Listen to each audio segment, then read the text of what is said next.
Well, look what the cat dragged in. Christian Horner, the man who built Red Bull into a championship-winning machine before being unceremoniously shown the door earlier this season, is apparently not content with his gardening leave. According to reports from De Telegraaf, the former Red Bull Supremo is in active talks with Alpine about a sensational return to the F1 grid. Yes, you heard that right. The same Alpine that just finished dead last in the Constructors' Championship, struggling for pace all season long. But here's where it gets interesting. Horner isn't just looking for any old job. He's eyeing up a potential ownership stake through a group of investors connected to Otro Capital, which currently holds 24% of Alpine's shares. We're talking about celebrities like Anthony Joshua and Rory McIlroy potentially backing Horner's return. And if that wasn't juicy enough, this would see him working alongside none other than Flavio Briatore, the controversial figure who returned to Enstone last year. When approached for comment, Horner didn't deny the talks were happening, but refused to elaborate further. The plot thickens in Formula One's most dramatic off-season yet. Now, to understand just how seismic this potential move would be, we need to rewind the clock. Christian Horner wasn't just any team principal at Red Bull, he was the architect of their golden era. From 2005 to his dismissal earlier this year, Horner transformed a fizzy drinks company's marketing experiment into the most dominant force Formula One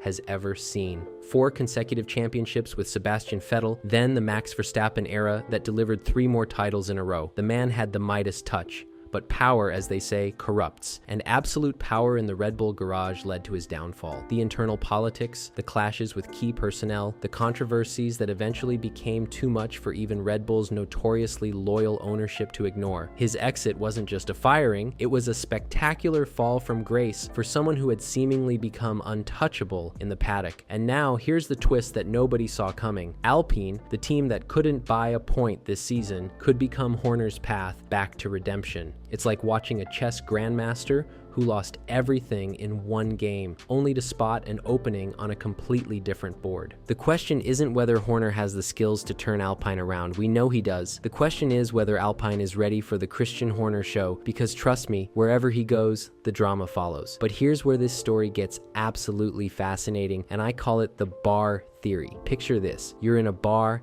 and there's that guy who just got kicked out of the most exclusive club in town. He's talented, no question about it, but he's also the reason half the club's staff quit and the other half are in therapy. Now he's eyeing up the dive bar across the street, the one that's been serving watered-down drinks and stale peanuts for years. That's essentially what we're looking at here with Horner and Alpine. Alpine isn't just any struggling team. They're a team that's been through more identity crises than a teenager with a fake ID. They were Lotus, then Renault, then Alpine, switching power units like they're changing socks, and now they're about to ditch their own engine program for Mercedes power. It's organizational chaos wrapped in a pretty blue and pink livery. But here's the thing about chaos, it creates opportunity. And if there's one thing Christian Horner knows how to do, it's spot an opportunity and squeeze every ounce of potential out of it. The man took an energy drink company's vanity project and turned it into a championship-winning dynasty. Alpine, for all their struggles, still have the Enstone factory, still have some serious engineering talent, and most importantly, they have absolutely nowhere to go but up. When you're already at rock bottom, every move is an improvement. The real question is whether Alpine's current leadership structure can handle the Horner hurricane, because make no mistake, this isn't just about hiring a team principal. This is about bringing in a man